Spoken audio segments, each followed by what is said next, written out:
سورہ المؤمن کی آیت نمبر 53 ہے۔ اللہ رب العالمین کا فرمان ہے وَلَقَدْ آتَيْنَا،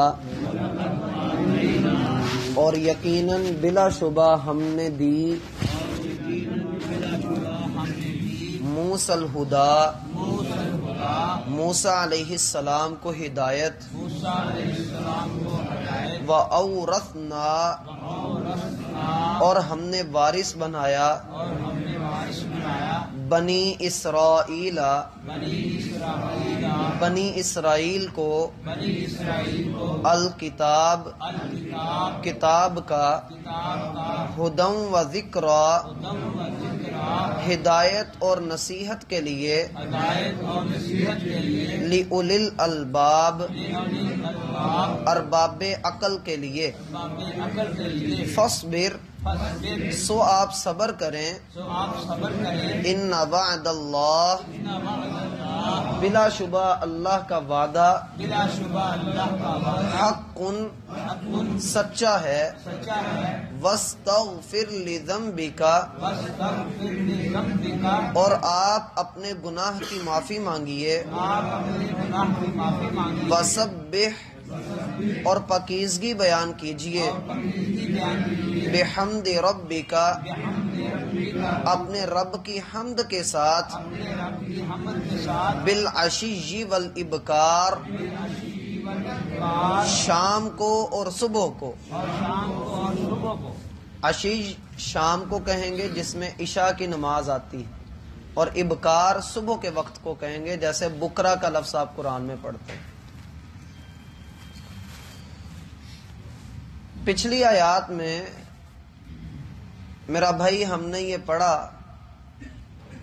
کہ بلا شبہ اللہ اپنے نبیوں کی، اپنے رسولوں کی اور ایمان والوں کی اس دنیا کی زندگی میں مدد کرتا ہے، وہ سیاسی اعتبار سے ہو، اخلاقی اعتبار سے ہو، دینی اعتبار سے ہو یا دنیاوی اعتبار سے ہو۔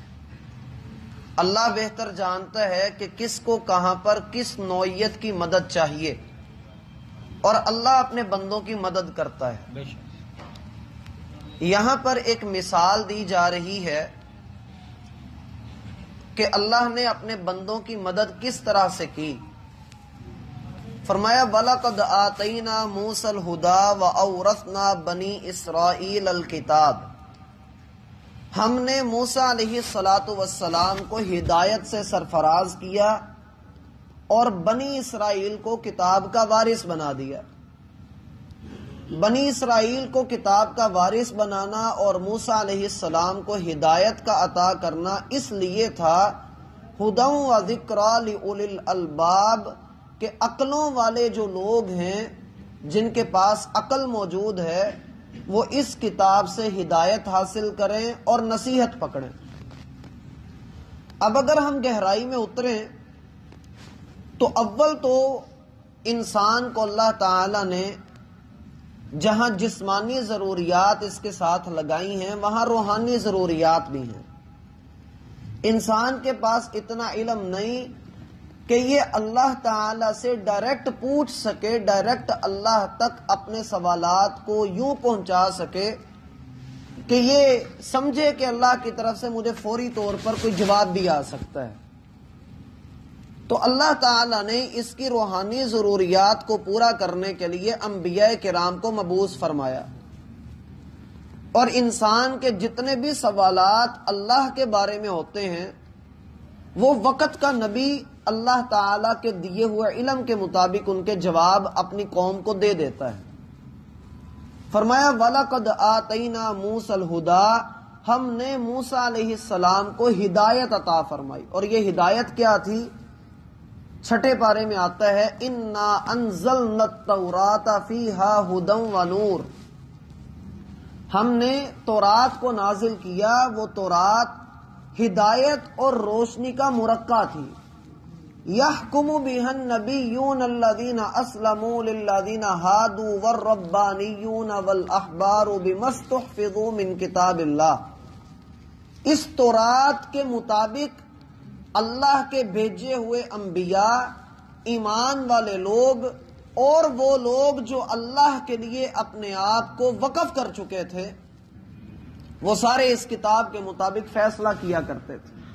وَكَانُوا عَلَيْهِ شُهَدَاءَ، اور وہ اس کتاب کے گواہ بھی تھے، اس کتاب کی حفاظت کرنے والے بھی وہی تھے. گویا کہ اللہ تعالیٰ نے موسیٰ علیہ السلام کی مدد اور نصرت کا جو اشارہ یہاں دیا ہے وہ دینی اعتبار سے ہے کہ اللہ تعالیٰ نے ایک بگڑی ہوئی قوم کے پاس اپنے ایک برگزیدہ پیغمبر کو بھیجا اور انہوں نے اللہ تعالیٰ کی دعوت، اللہ کا دین اس قوم تک پہنچایا. دوسرا اللہ نے کہا تھا کہ میں ایمان والوں کی مدد بھی اس دنیا میں کرتا ہوں، اور وہ ہے وَأَوْرَثْنَا بَنِي إِسْرَائِيلَ الْكِتَابَ، ہم نے بنی اسرائیل کو کتاب کا وارث بنایا. کسی بھی قوم کے ساتھ ایسا معاملہ نہیں ہوتا کہ اللہ اکیلے بندے پر وحی نازل کرے. آج تک ایسا نہیں ہوا. اللہ تعالیٰ ایک چنے ہوئے بندے کے اوپر وحی نازل کرتا ہے اور اس کے چلے جانے کے بعد، اس کے گزر جانے کے بعد جو کتاب اللہ نے اس قوم کو عطا کی ہوتی ہے، اس نبی کے شاگرد، اس امت کے علماء اس کتاب کے وارث بنتے ہیں. نبی اکرم صلی اللہ علیہ وآلہ وسلم نے ارشاد فرمایا ان العلماء ورثۃ الانبیاء، لوگوں اس امت میں بھی علماء جو ہیں وہ انبیاء کے وارث ہیں. جو عالم لوگ ہیں وہ انبیاء کی گدی سنبھالتے ہیں، انبیاء کے وارث وہ بنتے ہیں. انبیاء نے جو تعلیمات اپنی قوم تک پہنچائیں، جو منہج لے کر انبیاء آئے، وہ منہج انبیاء کے جانے کے بعد علماء سنبھال لیتے ہیں، اس پر استقامت اختیار کرتے ہیں اور پھر لوگوں تک نبیوں کا وہی پیغام پہنچاتے ہیں. اسی لیے نبی صلی اللہ علیہ وآلہ وسلم نے فرمایا کہ ہم نبی اپنا وارث چھوڑ کر جاتے ہیں، لیکن ہم وہ وارث نہیں بناتے کہ جس میں ہماری وراثت پیسے کی طرح، درہم و دینار کی طرح تقسیم ہو، بلکہ ہماری وراثت علم ہوتا ہے اور ہم اپنے پیچھے علماء کو اپنا وارث بنا کر جاتے ہیں. جیسا کہ سیدنا ابو ہریرہ رضی اللہ عنہ بازار میں گئے اور انہوں نے لوگوں سے کہا کہ لوگوں تمہیں یہاں پر تجارت نے مصروف کر دیا ہے اور مسجد میں اللہ کے رسول کی وراثت تقسیم ہو رہی ہے.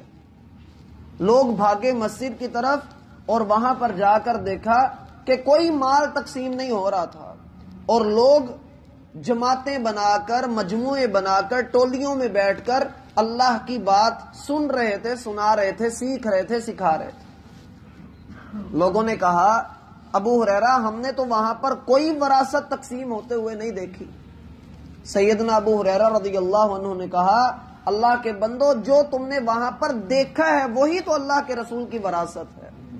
وَأَوْرَثْنَا بَنِي إِسْرَائِيلَ الْكِتَابَ، اللہ نے بنی اسرائیل کو بھی تورات جیسی عظیم کتاب کا وارث بنایا.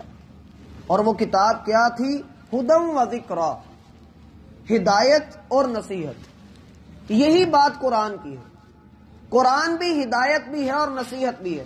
ہدایت اس اعتبار سے کہ ہمیں جن چیزوں کا علم نہیں، یہ ہمیں ان کا علم دیتا ہے.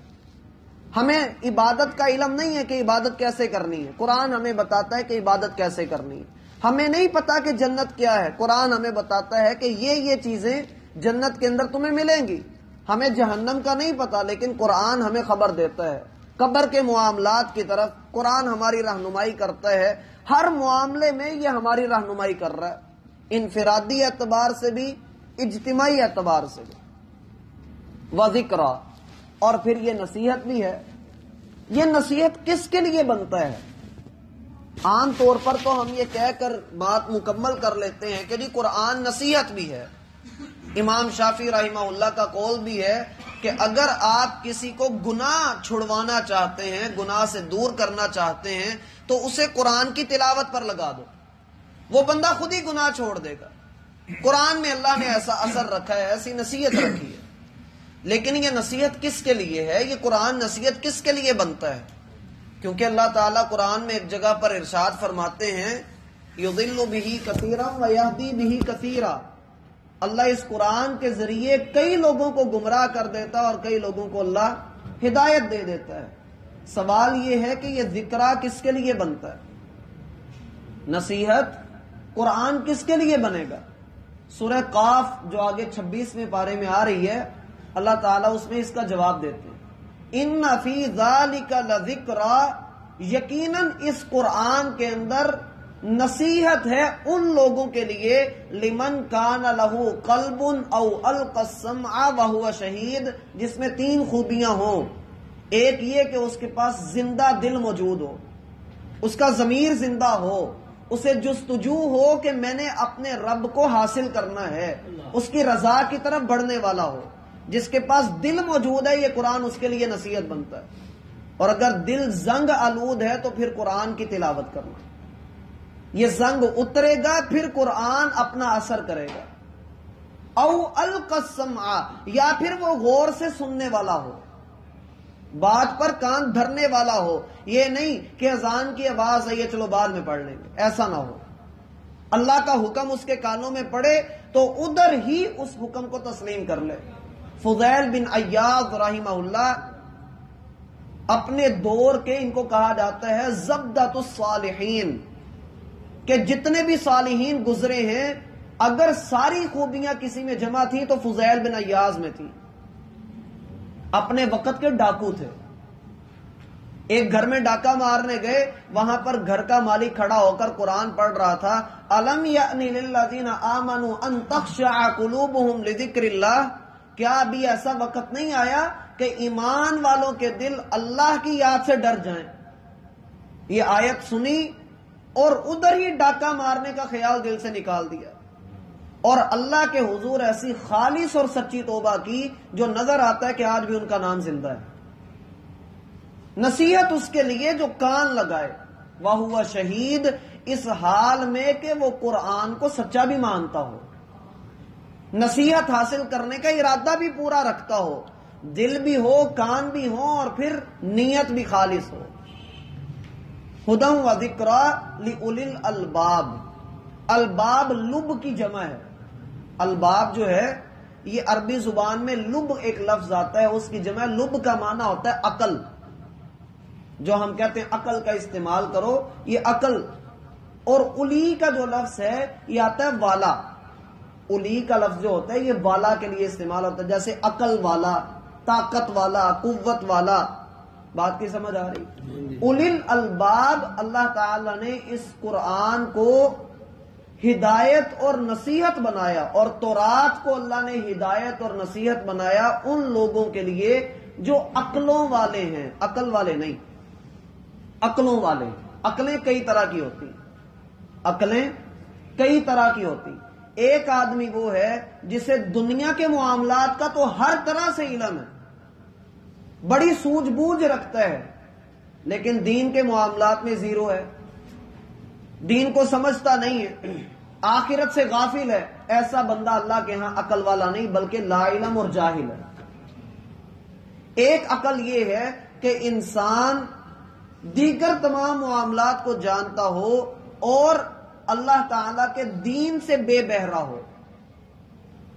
عقل اللہ تعالی نے اس کو قرار دیا ہے، فرمایا تلک آیات اللہ نتلوها علیک بالحق، ہم نے قرآن کے اندر آیات کو حق کے ساتھ آپ کے سامنے پڑھ دیا۔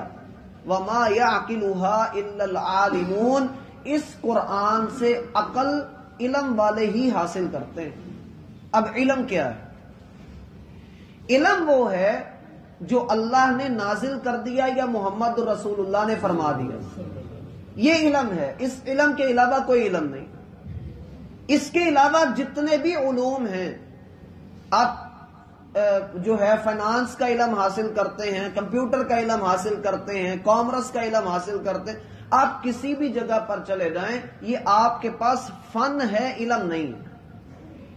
آپ ایک فن میں مہارت رکھتے ہیں، تجارت کا ایک علم ہے، کیمسٹری کا ایک علم ہے، یہ فنون ہیں۔ اصل علم قرآن اور حدیث کا علم۔ فرمایا اللہ تعالی نے اس قرآن کو ہدایت اور نصیحت بنایا عقلوں والوں کے لیے، قرآن یہ نہیں کہتا کہ آپ دنیا کے اندر فنون کا استعمال نہ کریں، مہارت حاصل نہ کریں، ضرور کریں، لیکن اس کے ساتھ ساتھ اپنے دین کو اپنی دنیا پر ترجیح دے کر رکھیں کہ دین کے بنیادی قوانین کا ہمیں علم ہونا چاہیے۔ وہ عام طور پر کہتے ہیں کہ رو کر سچا ہونا، بعض لوگ جو ہیں وہ رو کر سچے ہو جاتے ہیں، اور بعض لوگ ہوتے ہیں وہ اونچا بول کر اگلے کے اوپر چڑھائی کر کے وہ سچے ہو جاتے ہیں اور حق بات کو وہ چھپا لیتے ہیں۔ ایسا کہ انسان ایسا علم اپنے پاس رکھے کہ کوئی کسی رونے والے کا رونا یا کسی اونچے بالنے والے کی بات اسے متاثر تب تک نہ کرے جب تک وہ یہ نہ سمجھ لے کہ یہ قرآن کے مطابق بات کر رہا ہے۔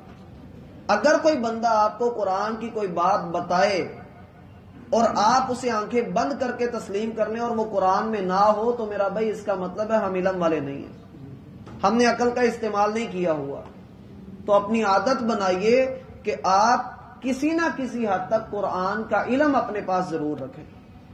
اللہ تعالیٰ نے توفیق دی تو پھر اگلی آیت کی تفسیر ہم انشاءاللہ کل دیں۔ سورہ المؤمن